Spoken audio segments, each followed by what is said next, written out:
Hey guys, good morning. Welcome back to our channel, the ITAT Squad. So on today's video, we are going to talk about the travel requirements per passenger. These are travelers that belongs to the categories of dual citizens, former Filipinos, foreign spouses of a Filipino national, minor children of Filipino national, and of course, Filipinos who are traveling back to the Philippines during the time of the pandemic. Details coming right up.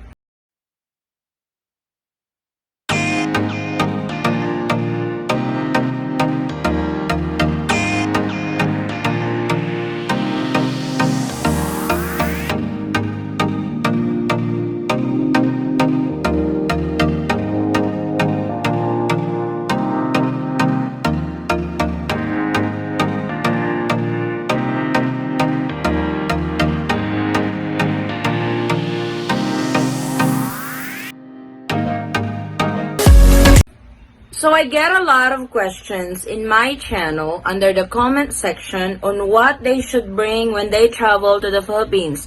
For example, like I am a US citizen and I want to go home to the Philippines next month. What are the travel documents that I need to bring? Also, my American husband is coming with me. Does he need a visa to fly to the Philippines? As well as our kids traveling with us. So I have made a comprehensive video on what a particular traveler belong to a category when traveling to the Philippines. So we will discuss them one by one per category. Let's get to it.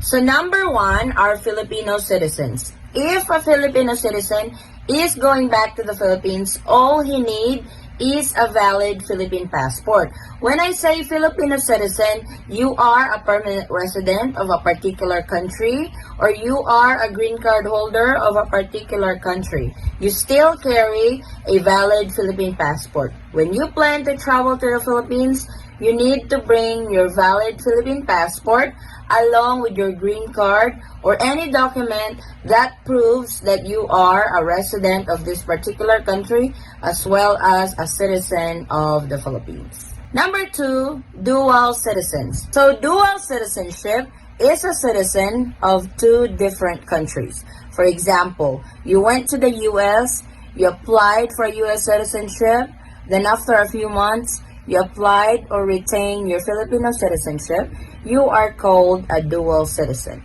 You are allowed to travel to the Philippines during the time of the pandemic. So there are two phases of this. If you are a dual citizen and applied for a Philippine passport right away, you will need to use your valid Philippine passport flying back to the Philippines. The other phase is if you are a dual citizen but you did not apply for a Philippine passport. What you need to bring to travel to the Philippines is your foreign passport and your dual citizenship certificate. These are the documents given to you during your oath taking when you had your dual citizenship ceremony. So I hope we are clear on that. I also get a lot of questions for dual citizenship category. For example, I became a US citizen. I did not apply for dual citizenship, but I still have my Philippine passport and it's not expired yet.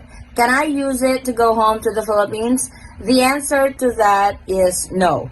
Even if your Philippine passport has not expired, but you became a US citizen, your Philippine passport now become null and void because you gave up your Filipino citizenship when you became a US citizen. I hope we are clear on that. Please do not use your Philippine passport even if it's not expired when you are a US citizen already because that's committing fraud. Our next category is former Filipinos. Former Filipinos are Filipinos who naturalized abroad but did not apply for dual citizenship. You guys are still allowed to enter the Philippines by showing proof that you guys are former Filipinos. So what are the documents you need to present when you fly to the Philippines during the time of the pandemic? You need to show either your old Philippine passport or your Philippine birth certificate issued by the Philippine Statistics Authority. They also accept expired Philippine passport. It would also help if you have the balikbayan stamp in your foreign passport during your travel to the Philippines pre-pandemic time. So the balikbayan visa stamp, this is the stamp that was given to you by the immigration officer during your immigration process in the Philippines and granted 1-year visa-free stay. So please take note, former Filipinos category, these are the documents that you need in order to travel to the Philippines. Our next category is foreign spouses of Filipino national or former Filipino national. We have two phases on this one. Our first phase is if the foreign national is traveling with the Filipino national or the former Filipino national. What documents you need to bring if you guys are traveling together? Number 1, valid foreign passport of the foreign spouse. And number 2, authentic marriage certificate. Yes, the foreign spouse doesn't need to secure a 9A visa if you guys are traveling together to the Philippines. This is for the foreign spouse of a Filipino national or the former Filipino national. So don't get confused on that.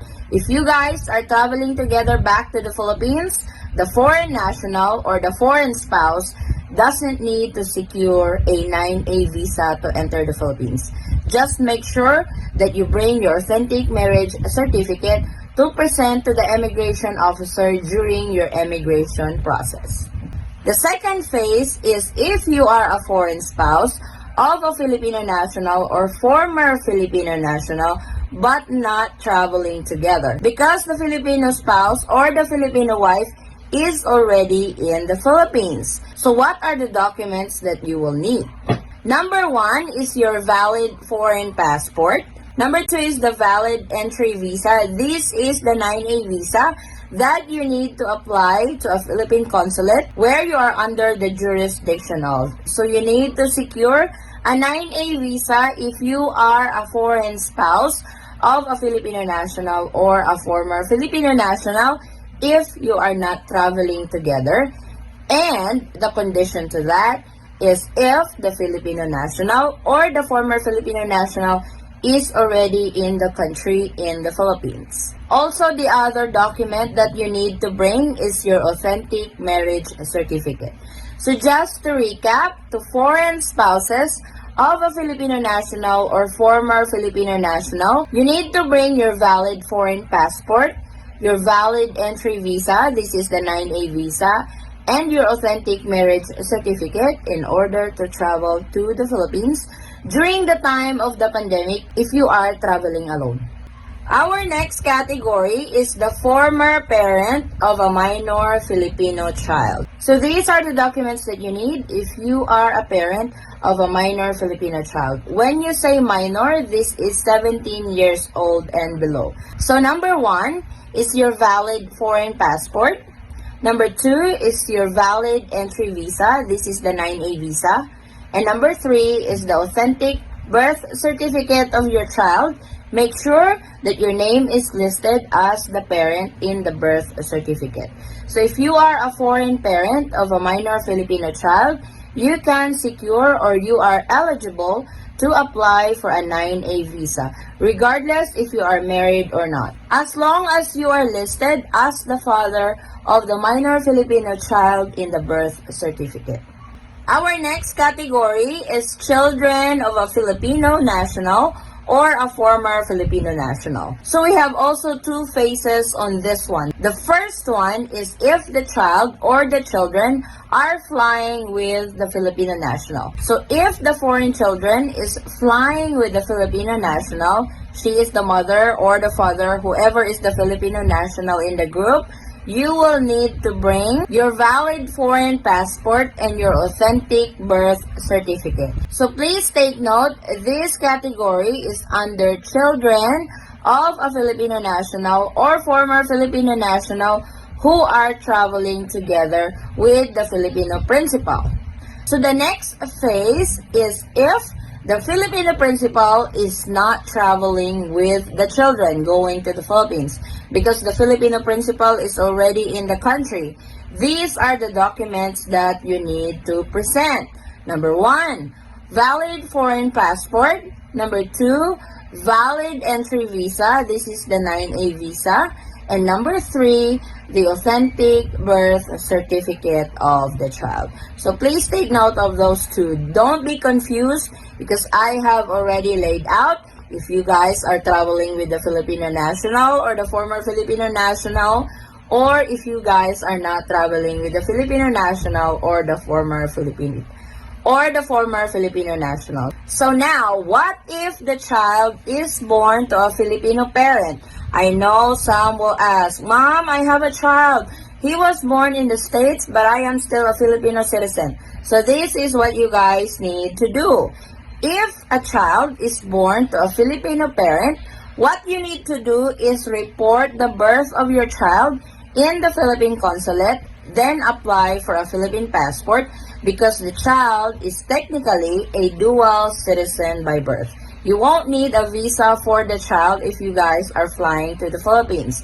But regardless of that, for the new travel regulations from the Bureau of Immigration, if the child is traveling with a Filipino parent, he or she doesn't need a visa. But if the child is traveling alone, but I don't really think a 9-month-old or a 1-year-old can travel to the Philippines all by themselves. But just in case, make sure to report the birth of your child. That way you don't need to apply for a visa every time you travel to the Philippines, just in case we have travel restrictions again for foreign children of a Filipino national. I hope we are clear on that category. So here's another scenario. This actually happened to me. So when I went to the States as a fiancé visa, when I get there, we got married, we applied for my green card for 2 years. Then when the 2 years is up, we applied for my 10-year green card, then applied for my U.S. citizenship. And then I got pregnant with our second child. So that time, I am already a U.S. citizen when I gave birth to my second child. So how are you going to avail or how are you going to apply for dual citizenship of your child? So this is what I did. After I became a U.S. citizen, I reacquired or retained my Filipino citizenship by applying for a dual citizenship. So when I applied for my dual citizenship, I listed my child as my dependent and she became a dual citizen also. I just want to throw it out there just in case there's a scenario same as mine before. So that's what I did during that time. I hope that information helps. So with all the categories mentioned, with all the documents that you guys need to fly to the Philippines during the time of the pandemic, you also have to meet the conditions of the IATF. What are these conditions? Number 1 is you have to have a pre-booked accredited quarantine hotel or facility at least for 6 nights because there will be no swab testing upon arrival anymore. You will have your swab testing on the 6th day after you arrived in the Philippines. Number 2, you have to undergo the mandatory RT-PCR test swab testing. Like I mentioned, your swab testing will be done on the 6th day after you arrived in the Philippines.